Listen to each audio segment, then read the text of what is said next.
Ateina indėnų vadas į viešnamį. O madam jam sako, gal arbatos nori atsigerti. Sako, taip, visai norėčiau arbatos atsigerti. Jis pastato arbatinuką, ant ugnies įstovi, užverda ir pradeda cypti.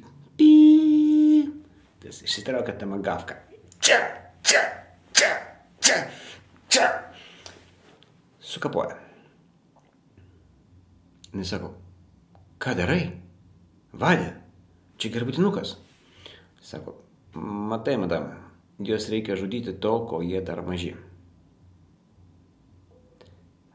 Jį, matot, buvo nutrenkęs garvežys. Problema – švilpukas. Numatykime problemas. Spręskime anksti.